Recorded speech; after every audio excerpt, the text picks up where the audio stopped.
Welcome all of you to another video lecture, and in this lecture I am going to discuss about bonding in diatomic molecules. We already learned about some of the atomic models like Rutherford atom model, Bohr atom model, etc.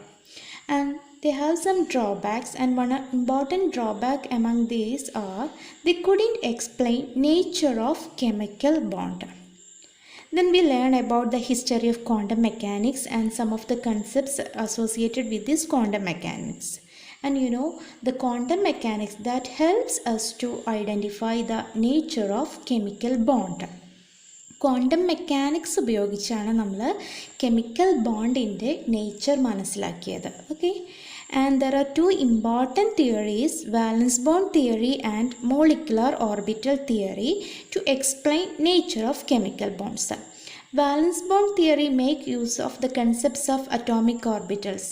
According to this theory, there occurs overlapping of atomic orbitals. Okay, and the molecular orbital theory make use of concepts of molecular orbitals. And we are starting with the diatomic molecule because it is very easy to deal with these diatomic molecules. And after identifying the nature of diatomic molecule, that is bonding in diatomic molecule, we can extend these to polyatomic molecules and many more complex molecules. And now, why atoms are combining? Atoms are combining to acquire stability. Okay, so atoms are combining to acquire stability, and they will form molecules. Once the molecule is formed, the energy of molecule is lower than the sum of energies of individual atoms. That is, according to quantum mechanical approach, energy of molecule is lower than sum of energies of individual atoms. So the first step in describing the bonding nature in a molecule is to find out a proper wave function psi. നമുക്കറിയാം, according to de Broglie, all matter exhibits both particle as well as wave nature. Okay, അപ്പോൾ എല്ലാത്തിനും ഒരു wave nature ഉണ്ട് അല്ലേ? So a wave function psi is used to describe the wave nature of a particle. ഒരു പാർട്ടിക്കിളിൻ്റെ wave nature explain ചെയ്യുന്ന term ആണ് wave function. Actually wave function psi is the amplitude of the matter wave. So നമ്മളൊരു molecule അതിൻ്റെ bonding മനസ്സിലാക്കുമ്പോൾ നമ്മൾ ആദ്യം ചെയ്യേണ്ടത് we want to find out a proper wave function. ആ മോളിക്യൂളിന് പറ്റിയ ഒരു പ്രോപ്പർ വേവ് ഫംഗ്ഷൻ നമ്മൾ പ്രപ്പോസ് ചെയ്യും. And you want to substitute that wave function in the Schrodinger equation. Schrodinger equation, that is the first principal equation of quantum mechanics. അല്ലേ, ആ Schrodinger equationൽ നമ്മൾ propose ചെയ്ത വേവ് ഫംഗ്ഷനെ സബ്സ്റ്റിറ്റ്യൂട്ട് ചെയ്യും. So on solving that Schrodinger equation, you will get molecular energy levels and we can find out the proper electronic configuration. അങ്ങനെയാണ് നമ്മൾ bonding മനസ്സിലാക്കുന്നത്. Okay, അപ്പോൾ ഒരു പർട്ടിക്കുലർ മോളിക്യൂൾ എടുത്ത് അതിൽ ബോണ്ടിങ് മനസ്സിലാക്കണമെങ്കിൽ നമ്മൾ ആദ്യം ആ മോളിക്യൂളിന് ഒരു വേവ് ഫംഗ്ഷൻ പ്രപ്പോസ് ചെയ്യും. പ്രപ്പോസ് ചെയ്ത വേവ് ഫംഗ്ഷൻ യൂസ് ചെയ്തിട്ട് ഷ്രോഡിഞ്ചർ വേവ് ഇക്വേഷൻ സോൾവ് ചെയ്യും. അതിൽ നിന്ന് നമുക്ക് മോളിക്കുലർ എനർജി ലെവൽ, എനർജി മനസ്സിലാക്കാൻ പറ്റും, ഇലക്ട്രോണിക് കോൺഫിഗറേഷനൊക്കെ ഐഡൻറ്റിഫൈ ചെയ്യും. So that is the usual procedure. But when the number of electrons increases, the complexity in the molecules increases. So the process become more tedious. അതായത് Schrödinger equation അത്ര പെട്ടെന്ന് നമുക്ക് solve ചെയ്യാൻ പറ്റില്ല. It become tedious. In such situation, some approximation methods are needed. നമുക്ക് കുറച്ച് approximation method use ചെയ്താൽ മാത്രമേ നമുക്ക് ഈസി ആയിട്ട് ഷ്രോഡിഞ്ചർ വേവ് ഇക്വേഷൻ സോൾവ് ചെയ്യാൻ പറ്റുള്ളൂ. So we need some approximation methods. Now we can check what is the need of these approximation methods in multi-electron system. And the basic equation of quantum mechanics is Schrodinger wave equation. And what is the Schrodinger wave equation? It can be represented as dou squared psi by dou x squared plus dou squared psi by dou y squared plus dou squared psi by dou z squared plus 8 pi squared m by h squared e minus v psi is equal to 0. Here psi is the wave function and that is used to represent the wave nature of a particle. X, Y, Z are the coordinates. M, mass of the particle. H, Planck's constant. E is the total energy. V is the potential energy, and here psi wave function. Okay, so നമ്മൾ ഏതൊരു system അതിനെക്കുറിച്ചിട്ട് പഠിക്കുമ്പോൾ നമ്മൾ ആദ്യം ചെയ്യേണ്ടത് അതിൻ്റെ Schrödinger wave equation derive ചെയ്യാണ് വേണ്ടത്. Okay, so the solving of this Schrodinger equation is very simple in the case of particle in a box, hydrogen atom, hydrogen like atomic species. ഈ 3 കേസ് നമുക്ക് easy ആയിട്ട് നമുക്ക് Schrodinger wave equation solve ചെയ്യാൻ പറ്റും. Particle in 1 dimensional box and 3 dimensional, then hydrogen atom, hydrogen like atomic species in which the electron are in a symmetrical spherical field. അതിനെ നമുക്ക് easy ആയിട്ട് നമുക്ക് Schrodinger വേവ് ഇക്വേഷൻ സോൾവ് ചെയ്യാൻ പറ്റും. But it become very complex in multi electron systems. ഒന്നിൽ കൂടുതൽ electrons വരുമ്പോൾ the system become more complex. എന്തുകൊണ്ടാണ് അവിടെ കോംപ്ലക്സ് ആയി മാറുന്നത്? ഒന്നിലധികം ഇലക്ട്രോൺസ് വരുമ്പോൾ there occurs some electron interactions. മോളിക്യൂളിൽ ഒന്നിലധികം ഇലക്ട്രോൺസ് വരുമ്പോൾ എന്ത് സംഭവിക്കും? അത് ഇൻട്രാക്ഷൻ നടക്കില്ല, ഒരു റിപ്പൾസീവ് ഇൻട്രാക്ഷൻ നടക്കും. And there is electron nucleus interaction. അപ്പോൾ ഓരോ ഇലക്ട്രോണും ന്യൂക്ലിയസ് ആയിട്ട് ഇൻട്രാക്ട് ചെയ്യും, and there is movement of nucleus. Okay, അപ്പോൾ നമ്മൾ ഈ Schrodinger വേവ് ഇക്വേഷൻ്റെ ഇത്തരം ഇൻട്രാക്ഷൻസ് എല്ലാം നമ്മൾ കൺസിഡർ ചെയ്യണം. So the equation become more and more complex. അപ്പോൾ അത് സോൾവ് ചെയ്യുന്നത് അത്ര ഈസി ആയിരിക്കില്ല. That become A ടിഡിയസ് process. So in the case of multi electron system there are so many interactions and that makes the Schrodinger wave equation more complex. That is why we need some approximation methods. നമുക്ക് സ്വല്പം approximation methods use ചെയ്തിട്ട് ഇക്വേഷനെ കുറച്ചുകൂടി simple ആക്കിയിട്ട് നമുക്ക് solve ചെയ്യാൻ പറ്റും. So that is the need of approximation method, and there are some approximation methods like Born Oppenheimer approximation, variation method, linear combination method, etcetera. So that is the need of approximation method. അതായത് simple സിസ്റ്റത്തിലൊക്കെ നമുക്ക് easy ആയിട്ട് solve ചെയ്യാൻ പറ്റും. Multi electron സിസ്റ്റത്തിലൊക്കെ വരുമ്പോൾ പലതരത്തിലുള്ള interactions, repulsive ഇൻട്രാക്ഷനും അട്രാക്റ്റീവ് ഇൻട്രാക്ഷൻസ് ഒക്കെ വരും. So the Schrodinger equation become more complex. So that is why we need some approximation methods. First of all, we can check the Born-Oppenheimer approximation. It is a very well-known mathematical approximation method in quantum mechanics and was proposed by Max Born and J. Robert Oppenheimer in 1927. അതായത് quantum മെക്കാനിക്സിൻ്റെ അത് വന്ന കാലഘട്ടത്തിൽ ഒരു 1925 ആയിരുന്നല്ലോ. അപ്പോൾ അന്നേരം തന്നെ max ബോണും ഒപ്പൻഹൈമറും ഒരു പ്രപ്പോസ് ചെയ്ത ഒരു അപ്രോക്സിമേഷൻ മെത്തേഡാണ് Born Oppenheimer approximation. According to quantum mechanics, that describes molecules in terms of interaction among nuclei and electrons.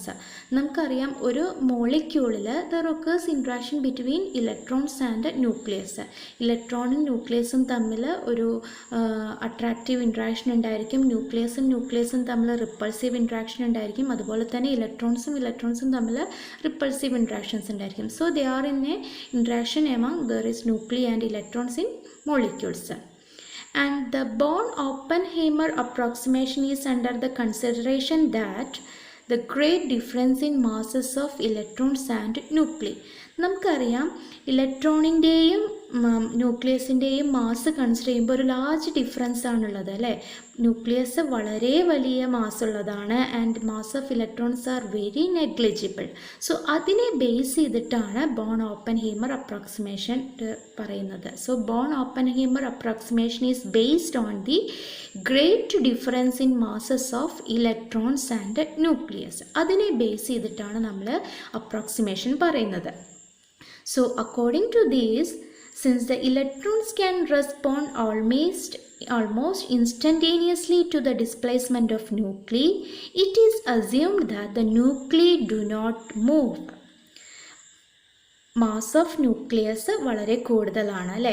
അപ്പോൾ ചെറിയൊരു ന്യൂക്ലിയസിലുള്ള ചെറിയൊരു മൂവ്മെൻറ്റും that is highly that will influence on the that have great influence on electrons. Okay, so according to this, since the electrons can respond almost instantaneously to the displacement of nuclei, it is assumed that the nuclei do not move. അപ്പോൾ നമ്മൾ assume ചെയ്യാണ് nucleus that do not move, nucleus fixed ആണ് എന്ന് നമ്മൾ assume ചെയ്യാണ്.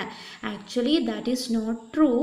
Nucleus also moves. nucleus move ചെയ്യുന്നുണ്ട്, but the motion of nucleus is slow when compared to the speed of electron. ഇലക്ട്രോണിൻ്റെ സ്പീഡിനെ നോക്കുമ്പോൾ that is the speed of nucleus is very low. അപ്പോൾ നമ്മളിങ്ങനെ compare ചെയ്യുന്നത് കൊണ്ട് നമ്മൾ എന്ത് അസ്യൂം ചെയ്യുന്നു? ന്യൂക്ലിയസ് ഫിക്സഡ് ആണ്, ന്യൂക്ലിയസ് മൂവ് ചെയ്യുന്നില്ല എന്ന് നമ്മൾ അസ്യൂം ചെയ്യുന്നു. അതിനെയാണ് നമ്മൾ ബോൺ ഓപ്പൻഹൈമർ അപ്രോക്സിമേഷൻ എന്ന് പറയുന്നത്. ഓക്കെ, അതായത് മാസ് കൂടിയ ന്യൂക്ലിയസ് അതിൻ്റെ മൂവ്മെൻറ്റ് എന്ന് പറയുന്നത് ഇലക്ട്രോണിൻ്റെ മൂവ്മെൻറ്റിനേക്കാൾ വളരെ സ്ലോ ആണ്. അപ്പം നമ്മൾ എന്ത് ചെയ്യുന്നു? ന്യൂക്ലിയസ് ഫിക്സഡ് ആണ് എന്ന് പറഞ്ഞിട്ടാണ് ഷ്രോഡിഞ്ചർ വേവ് ഇക്വേഷൻ സോൾവ് ചെയ്യുന്നത്. സോ നമ്മളൊരു അപ്രോക്സിമേഷൻ കൊടുക്കുകയാണ്. Okay, so that is Born Oppenheimer approximation. So according to Born Oppenheimer approximation, it is consider that the nucleus do not move. Why we are dealing with such a situation? Because the mass of nucleus is very small, very large when compared to the mass of electron. So the movement of nucleus is very small when compared to the speed of the electron. So while solving Schrodinger equation, we are taking the consideration that is nucleus as fixed in its position. Nucleus fixed ആണ് എന്ന് പറയുന്നു, അത് move ചെയ്യുന്നില്ല എന്നാണ് നമ്മൾ assume ചെയ്യുന്നത്. That is electrons are in static electric potential. Nucleus move ചെയ്യുകയാണെങ്കിൽ അതിൻ്റെ പൊട്ടൻഷ്യൽ മാറിക്കൊണ്ടേയിരിക്കും. അപ്പോൾ സ്റ്റാറ്റിക് എന്ന് പറയില്ല, നമ്മൾ ഇലക്ട്രിക് പൊട്ടൻഷ്യൽ വേരി ചെയ്തുകൊണ്ടേയിരിക്കും. ഓക്കെ, അങ്ങനെ ഇല്ല, നമ്മൾ ന്യൂക്ലിയസ് മൂവ് ചെയ്യാതെ അത് കോൺസ്റ്റൻ്റ് ആയിട്ട് ഫിക്സഡ് പൊസിഷനിൽ നിൽക്കുകയാണ് എന്ന് അസ്യൂം ചെയ്തിട്ടാണ് ഷ്രോഡിഞ്ചർ വേവ് ഇക്വേഷൻ സോൾവ് ചെയ്യാൻ പോകുന്നത്. അതിനെയാണ് നമ്മൾ എന്ത് പറയുന്നത്? Born Oppenheimer approximation, proposed by Born and Oppenheimer, and it is based on the concept of great difference in masses of electrons and nuclei. And you know, an electron have great response, that is have instantaneously respond to the displacement of nuclei. So it is assumed that the nuclei do not move, that is motion of nucleus is low when compared to the speed of the electron, and it is assuming that the nucleus is at a nucleus is fixed. So while solving this equation, we are considering that nucleus is fixed in its position and electron is in static electric potential. അങ്ങനെ വെച്ചിട്ടാണ് നമ്മൾ Schrodinger wave equation solve ചെയ്യുന്നത്. So that is Born Oppenheimer approximation. By using Born Oppenheimer approximation method, we can easily solve hydrogen molecule ion H2+. Schrödinger wave equation വെച്ചിട്ട് നമുക്ക് hydrogen atom easy ആയിട്ട് solve ചെയ്യാൻ പറ്റും. Hydrogen atom വലിയ ബുദ്ധിമുട്ടില്ല, കാരണം ഒരു ന്യൂക്ലിയസ്, ഒരു electron. So we can easily solve the Schrödinger atom. Hydrogen molecular ion എന്ന് പറയുമ്പോൾ, ഹൈഡ്രജൻ മോളിക്യൂൾ എന്ന് പറഞ്ഞാൽ രണ്ട് ഹൈഡ്രജൻ ആറ്റംസ് കമ്പൈൻ ചെയ്തിട്ട് അല്ലേ. സോ ഹൈഡ്രജൻ മോളിക്കുലർ അയോൺ എന്ന് പറഞ്ഞാൽ രണ്ട് ഹൈഡ്രജൻ ആറ്റം ഉണ്ട്, ദെൻ ഒരു 1 ഇലക്ട്രോൺ നഷ്ടപ്പെട്ടിരിക്കുന്നു. So hydrogen molecular ion means 2 protons and 1 electron, അതാണ് H2+. സോ ഹൈഡ്രജൻ ആറ്റത്തെ നോക്കുമ്പോൾ ഇത് കുറച്ചുകൂടി കോംപ്ലക്സ് ആയി അല്ലേ. So we need some approximation method, and by using Born approximation method we can easily solve the hydrogen molecule ion H2+. So in the H2+ ion, it contains 2 protons, HA, HB. These are the 2 nucleus, hydrogen nucleus, HA and HB. Then there is only 1 electron. Hydrogen molecule 2 electron ഉണ്ട് അല്ലേ. ഒന്ന് ഈ ഹൈഡ്രജൻ്റെ ഒന്ന് ഈ hydrogen. So 2 electrons ഉണ്ട്. But H2+ molecule അതിൽ ഒരു ഇലക്ട്രോണേ ഉള്ളൂ. So this is that electron E. So E represents the electron. HA and HB represents hydrogen nucleus, that is protons. ഈ ഓരോ ന്യൂക്ലിയസിലും ഓരോ പ്രോട്ടോൺ ഉണ്ട് അല്ലേ. And E represents electrons. And here there is RA and RB. RA, RB represents the distance between electron and center of HA and HB respectively. ഇലക്ട്രോണിൽ നിന്ന് ഈ H A hydrogen ന്യൂക്ലിയസിൻ്റെ സെൻറ്ററിലേക്കുള്ള ഈ ഡിസ്റ്റൻസിനെയാണ് നമ്മൾ ആർ എ എന്ന് പറയുന്നത്.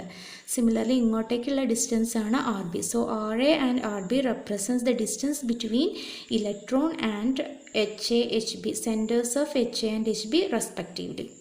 And here is R, capital R, that represents the internuclear distance. രണ്ട് ഹൈഡ്രജൻ ആറ്റംസ്. അപ്പോൾ ഇങ്ങനെയുള്ള ഈ ഇൻ്റർന്യൂക്ലിയർ ഡിസ്റ്റൻസിനെയാണ് നമ്മൾ ആർ എന്ന് പറയുന്നത്. സോ ഇതാണ് H2+ അയോൺ. ഇനി നമുക്കതിനെ ഷ്രോഡിഞ്ചർ വേവ് ഇക്വേഷൻ ഡിറൈവ് ചെയ്യണം അല്ലേ. So first we can check the Hamiltonian. There is an operator, Hamiltonian operator H cap. And that is an energy operator. Energy represent ചെയ്യുന്ന operator ആണ് Hamiltonian operator. So the Hamiltonian can be represented as a sum of T plus V, where T represents the kinetic energy. Total energy എന്ന് പറയുന്നത് that is a sum of kinetic energy plus V represents the potential energy. Okay, so Hamiltonian operator H cap എന്ന് പറയുന്നത് that is a sum of kinetic energy plus potential energy. അതായത് നമ്മളിനി system നമ്മൾ നോക്കുകയാണ്, സിസ്റ്റത്തിലെ മൊത്തം എനർജിയാണ് എച്ച് ക്യാപ്പ് റെപ്രസെൻ്റ് ചെയ്യുന്നത്. So that is A total of kinetic energy and potential energy. So നമുക്കറിയാം ടി റെപ്രസെൻ്റ് ചെയ്യുന്നത് കൈനറ്റിക് എനർജി. മൂവ് ചെയ്യുന്ന പാർട്ടിക്കിൾസിനാണ് കൈനറ്റിക് എനർജി ഉണ്ടാവുന്നത് അല്ലേ. So the kinetic energy arises due to electron and nuclear motion. നമുക്കറിയാം ഈ സിസ്റ്റത്തിലെ ഇലക്ട്രോണും ന്യൂക്ലിയസും move ചെയ്തുകൊണ്ടേ ഇരിക്കുകയാണ്. So അതുകൊണ്ട് തന്നെ ആ സിസ്റ്റത്തിനൊരു കൈനറ്റിക് എനർജി ഉണ്ടായിരിക്കും. So that kinetic energy represents electron and nuclear motion. So what is the potential energy? Potential energy arises due to interactions. രണ്ട് particle തമ്മിൽ ഇൻട്രാക്ട് ചെയ്യുമ്പോഴാണ് പൊട്ടൻഷ്യൽ എനർജി വരുന്നത് അല്ലേ. സോ ഹിയർ എന്തൊക്കെ തമ്മിൽ ഇൻട്രാക്ഷൻ ഉണ്ടായിരിക്കുക? ദർ ഈസ് ന്യൂക്ലിയസ് ഇൻട്രാക്ഷൻ ഉണ്ടായിരിക്കും. അതൊരു റിപ്പൾസീവ് ഇൻട്രാക്ഷനാണ്. അതുപോലെ തന്നെ ന്യൂക്ലിയസ് ഇലക്ട്രോൺ ഇൻട്രാക്ഷൻ ഉണ്ട്, അതൊരു അട്രാക്റ്റീവ് ഇൻട്രാക്ഷനാണ്. And there is electron repulsive interaction ഉണ്ടായിരിക്കാം. ഓക്കെ, അതാണ് ഇതെല്ലാമാണ് പൊട്ടൻഷ്യൽ എനർജിയെ ഇവിടെ ഇലക്ട്രോൺ റിപ്പൾഷനിലെ കാരണം ഒരൊറ്റ ഇലക്ട്രോണേ ഉള്ളൂ. പക്ഷേ വേറെ സിസ്റ്റംസ് ഒക്കെ എടുക്കുമ്പോൾ നമ്മൾ പൊട്ടൻഷ്യൽ എനർജി പറയുന്നത് ഈ മൂന്ന് ഇൻട്രാക്ഷൻ്റെയും സം ആയിരിക്കണം. So the Hamiltonian operator H cap can be represented as a sum of kinetic energy and potential energy. Kinetic energy arises due to movement of electron and nucleus. Potential energy arises due to interaction between nucleus electron and electron. Okay, now we can check what is the kinetic energy and potential energy of particle in this H2+ ion, and we can substitute that in this equation. That is Hamiltonian equation is equal to T plus B. So kinetic energy നമുക്ക് ഇങ്ങനെ represent ചെയ്യാം. T is equal to minus h squared by 8 pi squared m del square. This is the equation for kinetic energy, where h Planck's constant, m mass of the particle. Nucleus ആണെങ്കിൽ mass of the nucleus, electron ആണെങ്കിൽ mass of the electron. 8 minus h squared by 8 pi squared m del squared. This is del. Del means Laplacian operator. So this is the equation for kinetic energy. അപ്പം നമുക്കറിയാം ഇവിടെ ഇലക്ട്രോണും നമ്മൾ രണ്ട് ന്യൂക്ലിയസും move ചെയ്യുന്നുണ്ട് അല്ലേ. So how we can represent the kinetic energy? So first one we can calculate T1. T1 means the kinetic energy of the first nucleus H. നോക്കൂ, H A എന്നുള്ള nucleus, അതിൻ്റെ കൈനറ്റിക് എനർജിയാണ് നമ്മൾ നോക്കാൻ പോകുന്നത്. എച്ച് എനെ നമ്മൾ N1 എന്ന് റെപ്രസെൻറ്റ് ചെയ്തു, എച്ച് ബിനെ നമ്മൾ N2 എന്ന് റെപ്രസെൻറ്റ് ചെയ്തു. സോ എച്ച് എയുടെ കൈനറ്റിക് എനർജി എങ്ങനെ എഴുതാം? Minus H squared divided by 8 pi squared mass of H, അതായത് mass of the nucleus, hydrogen nucleus, mass of the nucleus, then del N1 squared എന്ന് കൊടുത്തു. അപ്പോൾ എച്ച് എ എന്ന ന്യൂക്ലിയസിൻ്റെ കൈനറ്റിക് എനർജി ഇത്രയാണ്, minus H squared by 8 pi squared mn del N1 squared. അതുപോലെ നമുക്കിവിടെ വേറെ ന്യൂക്ലിയസ് ഉണ്ട്, എച്ച് ബി അല്ലേ. സോ അതിൻ്റെ T2, the kinetic energy of that H B nucleus is minus H squared by 8 pi squared mn del N2 squared എന്ന് കൊടുത്തു. അപ്പോൾ N1 represent ചെയ്തിരിക്കുന്നത് H A nucleus, N2 represents H B nucleus. രണ്ടും mass same ആണ് അല്ലേ, രണ്ടും hydrogen nucleus അല്ലേ, അപ്പോൾ Mn സെയിം ആണ്. ഓക്കെ, ഇനി നമുക്ക് നോക്കാനുള്ളത് ഇലക്ട്രോൺ മൂവ് ചെയ്തുകൊണ്ടിരിക്കുന്നുണ്ട് അല്ലേ, that this electron. Okay, so the kinetic energy associated with electron is equal to -h²/8π²mv. നോക്കൂ ME നോക്കൂ, ഇവിടെ മാസ് ഓഫ് ഇലക്ട്രോൺ ആണ് ഇവിടെ എഴുതിയത്, ആൻഡ് ഡെൽ E സ്ക്വയേർഡ് എന്ന് കൊടുത്തു. ഓക്കെ, ഡെൽ എന്നല്ലെങ്കിൽ ഡെൽ E സ്ക്വയേർഡ് എന്ന് കൊടുത്തു. സോ നമ്മൾ എല്ലാ കൈനറ്റിക് എനർജി ടേംസും എക്സ്പ്രസ് ചെയ്തു. That is the kinetic energy of nucleus and kinetic energy of electron. Now we can check potential energy. ഇവിടെ interaction ഉണ്ട് അല്ലേ, attractive and repulsive interactions are there, so we can represent the potential energy. Potential energy represent ചെയ്യുന്ന equation ഇങ്ങനെയാണ്, Q1 Q2 divided by 4πε0 r. അതായത് രണ്ട് charge Q1 Q2 separate ചെയ്തിരിക്കുന്ന distance r ആണെങ്കിൽ അതിൻ്റെ പൊട്ടൻഷ്യൽ എനർജി V എന്ന് പറയുന്നത് Q1 Q2 divided by 4πε0 r എന്നായിരിക്കും. ഓക്കെ, അപ്പോൾ നമുക്ക് ആദ്യം നോക്കേണ്ടത് ഈ രണ്ട് ന്യൂക്ലിയസ്, ഈ HA-HB ന്യൂക്ലിയസ് തമ്മിലൊരു റിപ്പൾസീവ് ഇൻട്രാക്ഷൻ ഉണ്ടായിരിക്കും അല്ലേ, അത് എത്രയാണെന്ന് നമുക്ക് നോക്കി നോക്കാം. അപ്പോൾ V1 is equal to HA എന്നുള്ള ന്യൂക്ലിയസിൻ്റെ ചാർജ് E ആണല്ലേ. ന്യൂക്ലിയസിൽ എന്താ ഉള്ളത്, പ്രോട്ടോൺ ആണ്. പ്രോട്ടോണിൻ്റെയും ഇലക്ട്രോണിൻ്റെയും ചാർജ് ഈക്വൽ ആണ്, ബട്ട് ഓപ്പോസിറ്റ് സൈൻ ആണ്.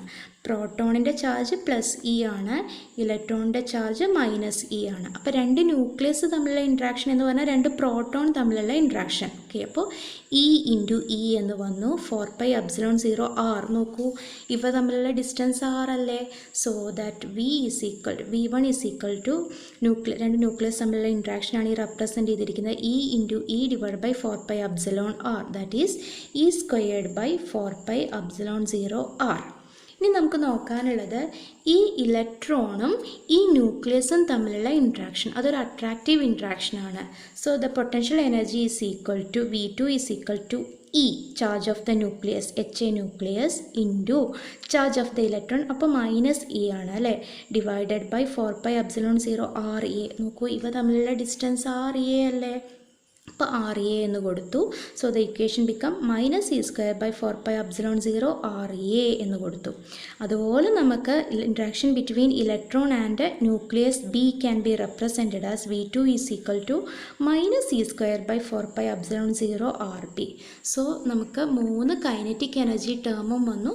We have 3 potential energy terms. So we want to substitute these 6 equations in this equation. H cap is equal to T plus V. നോക്കൂ, H cap is equal to ഇത്രയും represent ചെയ്തിരിക്കുന്നത് kinetic energy term ആണ്. First ന്യൂക്ലിയസിൻ്റെ kinetic energy, second ന്യൂക്ലിയസിൻ്റെ kinetic energy, ഇത് ഇലക്ട്രോണിൻ്റെ kinetic energy.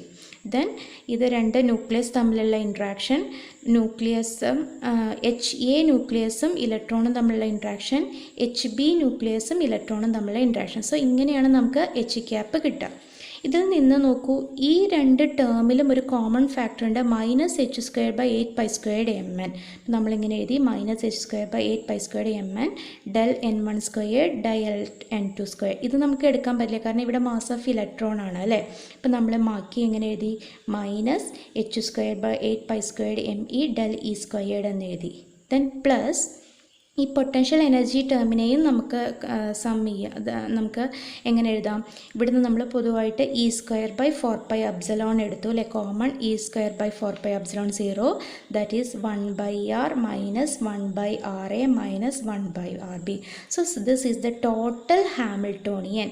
H2+ ion എന്നുള്ള സിസ്റ്റമാണ് നമ്മൾ പഠിച്ചുകൊണ്ടിരിക്കുന്നത്. അതിൻ്റെ ടോട്ടൽ ഹാമിൽട്ടോണിയനെ നമുക്ക് ഇങ്ങനെ റെപ്രസെൻറ്റ് ചെയ്യാം. സോ ഇത്രയും ടേം റെപ്രസെൻറ്റ് ചെയ്തിരിക്കുന്നത് അതിൻ്റെ കൈനറ്റിക് എനർജിയാണ്, ഇത് പൊട്ടൻഷ്യൽ എനർജി. അപ്പോൾ നമ്മളിങ്ങനെ റെപ്രസെൻറ്റ് ചെയ്തു.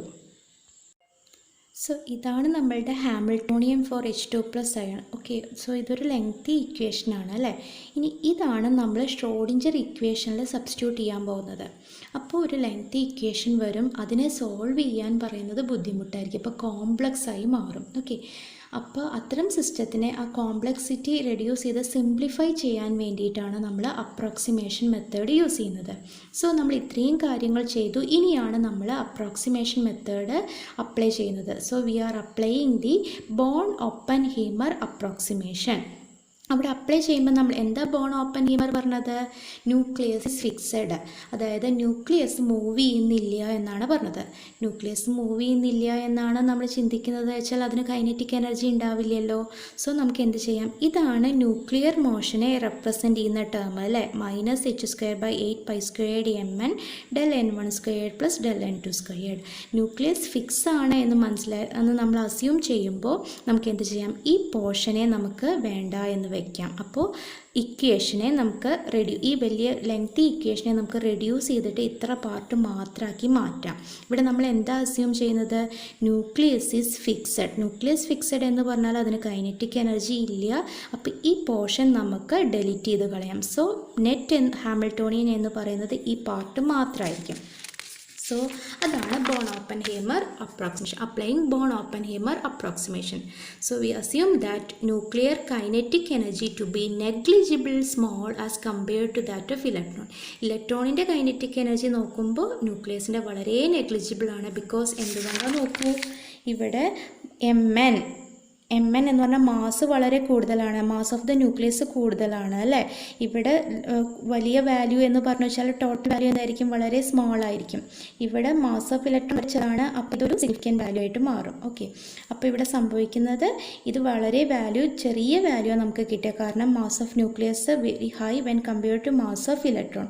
അതുകൊണ്ട് നമ്മൾ ഈ ടേമിനെ നമ്മൾ നെഗ്ലക്റ്റ് ചെയ്യുകയാണ്, ഇത് നമ്മൾ എടുക്കുന്നില്ല. ഓക്കെ, അതാണ് പറഞ്ഞിരിക്കുന്നത്. Assume that nuclear kinetic energy to be negligible small as compared to that of electron.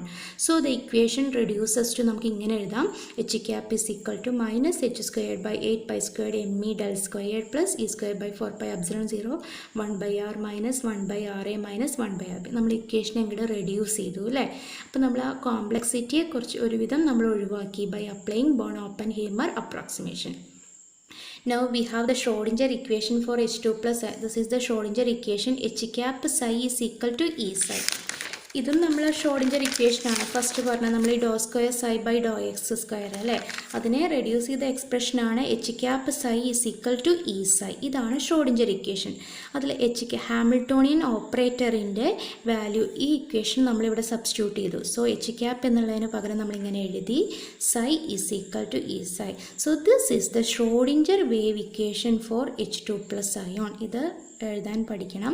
This is the Schrodinger equation for H2 plus ion. ഇനി നമ്മൾ ഇതിനെ സോൾവ് ചെയ്യുക ചെയ്യുന്നത്, മാത്തമെറ്റിക്കലി സോൾവ് ചെയ്യുക ചെയ്യുന്നത് എങ്ങനെയാണെന്ന് വെച്ചാൽ different values of R substitute ചെയ്യുക. ആറിന് ഡിഫറെൻറ്റ് വാല്യൂസ് നമ്മൾ കൊടുക്കുക. അപ്പോൾ ഓരോ വാല്യൂ കൊടുക്കുമ്പോഴും എനർജിക്ക് ഓരോ വാല്യൂ, ആറിങ്ങനെ മാറി മാറി വരുമ്പോൾ എനർജി ഡിഫറെൻ്റ് ആയി വരും അല്ലേ. അതായത് എച്ച് ബി കുറച്ച് ഹൈ ഡിസ്റ്റൻസ് വളരെ കൂടുതലാണ്, പിന്നെ ഇങ്ങനെ കുറച്ച് വരുന്നു. അപ്പോൾ അതിനനുസരിച്ച് ഇടുമ്പോൾ ഒരു ഒപ്റ്റിമം ഡിസ്റ്റൻസിലാണ് നിൽക്കുന്നത് അല്ലേ. ഹൈഡ്രജൻ ന്യൂക്ലിയസ്, 2 ഹൈഡ്രജൻ ന്യൂക്ലിയസും ഒരു ഒപ്റ്റിമം ഡിസ്റ്റൻസിലായിരിക്കും H2 പ്ലസ് അയോണിൽ നിൽക്കുന്നത്. അതായിരിക്കും മിനിമം എനർജി. അപ്പോൾ ഡിഫറെൻറ്റ് ആറ് സബ്സ്റ്റിറ്റ്യൂട്ട് ചെയ്യുമ്പോൾ ഏതാണോ മിനിമം എനർജി കിട്ടുന്നത് അതായിരിക്കും ആ ഇൻ്റർന്യൂക്ലിയർ ഡിസ്റ്റൻസ് എന്ന് പറയുന്നത്. അങ്ങനെയാണ് സോൾവ്. അപ്പോൾ ഷ്രോഡിഞ്ചർ ഇക്വേഷൻ സോൾവ് ചെയ്യുക എന്ന് പറഞ്ഞാൽ ആക്ച്വലി എനർജി കണ്ടുപിടിക്കുക എന്നുള്ളതാണ്, മിനിമം എനർജി കണ്ടുപിടിക്കുക. ഓക്കെ, അപ്പോൾ ദെൻ ഇത് വീണ്ടും അടുത്ത് വരുമ്പോൾ എന്താ സംഭവിക്കുക? ഹൈ റിപ്പൾസീവ് ഇൻട്രാക്ഷൻ കൂടില്ലേ, അതായത് ഇവിടുത്തെ values repulsive interaction potential energy കൂടും, അപ്പോൾ വീണ്ടും എനർജി കൂടും. ഓക്കെ, അപ്പോൾ ഒരു ഒപ്റ്റിമം ഡിസ്റ്റൻസിലായിരിക്കും മിനിമം എനർജി കിട്ടുക. അപ്പോൾ നമ്മൾ ഡിഫറെൻറ്റ് ആറ് സബ്സ്റ്റിറ്റ്യൂട്ട് ചെയ്തിട്ട് എനർജിയുടെ വാല്യൂ കണ്ടുപിടിക്കും. അങ്ങനെ എനർജി നമുക്കൊരു മിനിമം എനർജി കിട്ടുന്നതാണ് അതിൻ്റെ H2 പ്ലസ് അയോണിൻ്റെ എനർജി. അങ്ങനെയാണ് നമ്മൾ ഷ്രോഡിഞ്ചർ വേവ് ഇക്വേഷൻ സോൾവ് ചെയ്തു എന്ന് പറയുന്നത്. ഓക്കെ, അത്രയുമാണ് H2 പ്ലസ് അയോൺ. അപ്പോൾ നമ്മൾ H2 പ്ലസ് അയോൺ എന്താണെന്ന് മനസ്സിലാക്കി, അതിൻ്റെ കൈനറ്റിക് എനർജിക്ക് ഒരു ടേം കൊടുത്തു, പൊട്ടൻഷ്യൽ എനർജി ടേം നമ്മൾ റെപ്രസെൻറ്റ് ചെയ്തു. എന്നിട്ട് നമ്മൾ ബോൺ ഓപ്പൻഹൈമർ അപ്രോക്സിമേഷൻ അപ്ലൈ ചെയ്തിട്ട് അതിനെ റെഡ്യൂസ് ചെയ്തു. അത് ഷ്രോഡിഞ്ചർ വേവ് ഇക്വേഷനിൽ സബ്സ്റ്റിറ്റ്യൂട്ട് ചെയ്തിട്ട് സോൾവ് ചെയ്യുന്നു. ഡിഫറെൻറ്റ് വാല്യൂസ് ഓഫ് ആർ നമ്മൾ സബ്സ്റ്റിറ്റ്യൂട്ട് ചെയ്യുമ്പോൾ നമുക്കൊരു മിനിമം എനർജി കിട്ടും. അതായിരിക്കും Schrödinger equation for that H2 plus ion. അത് ആ വേവ് ഫംഗ്ഷനിലാണ് അത് ബിഹേവ് ചെയ്യുന്നത്. Okay, Now we can conclude there is bonding in diatomic molecules. Quantum mechanics helps us to solve the nature of chemical bonds, and there are two important theories, valence bond theory and molecular orbital theory, to explain bonding nature of chemical, that is bonding in molecules. And it is very easy to deal with the diatomic molecules, and by using the from the diatomic molecule we can extend this to complex molecules. And in order to make the Schrodinger wave equation easy, we need some approximation method. And we discussed the need of approximation method. So that is Schrodinger wave equation is very simple with a particle in one-dimensional box, three-dimensional box, hydrogen atom, hydrogen-like atomic species in which electrons are in a symmetric spherical electric field. Okay, so but it become very complex in multi-electron system, because in multi-electron system there are so many interactions like electron-electron interaction, electron-nucleus interaction, movement of nucleus, etc. So this become more complex, and that is the need of approximation method. And there are various approximation methods like Born-Oppenheimer approximation, variation method, linear combination method, etc. First of all, we discussed Born-Oppenheimer approximation proposed by Born and Oppenheimer in 1927, and is based on the concept of great difference in masses of electrons and nuclei. Nuclei have large mass when compared to that of electrons. So according to Born-Oppenheimer approximation, it is assumed that the nucleus do not move. That is, the motion of nucleus is slow when compared to the speed of the electron. So while solving the Schrodinger equation, we are assuming nuclei as fixed in its position, that is, electrons are in a static electric potential. So by using this Born-Oppenheimer approximation, we can easily solve hydrogen molecule ion H2 plus ion, and this represents the hydrogen molecule ion. There are two hydrogen nucleus HA and HB. There is an electron E. Mass of HA and HB are Mn and mass of electron is Me. Ra represents the distance between electron and nucleus of HA. Rb electron and distance between electron and center of the nucleus of HB. The distance the R represents the internuclear distance between HA and HB, or HA and HB. Okay. And here we have the Hamiltonian, that is the combination of kinetic energy and potential energy. Kinetic energy arises due to the movement of electrons and nucleus. Potential energy arises due to the interaction between electron and electron nucleus and nucleus interactions. The kinetic energy can be represented as minus h square by 8 pi square m del square. So by using that equation, we can represent the kinetic energy of HA nucleus, kinetic energy of HB nucleus, and that kinetic energy of electron. Then the potential energy can be represented as Q1 Q2 by 4 pi epsilon 0 R. So this implies the potential energy between two nucleus, potential energy between electron and nucleus HA, potential energy between electron and nucleus HB. So while substituting these things in Hamiltonian, we will get an equation like this, and so the last equation like this. So this is very complex. So it is tedious while doing the Schrodinger equation. So we need some approximation method. So by approximation, Born-Oppenheimer approximation, we assume that the nuclear fixed, that is kinetic energy of nucleus is negligible when compared to that of electron. So the Hamiltonian equation reduces to this form. So we just substituted the value of Hamiltonian in this Schrodinger equation H cap psi E psi. So this is the last equation, that is the Schrodinger equation for H2 plus ion. By substituting different values of R, we will get different energy values. So the minimum energy represents the H2 plus ions. So by using this Born-Oppenheimer approximation, we can easily solve H2 plus ion.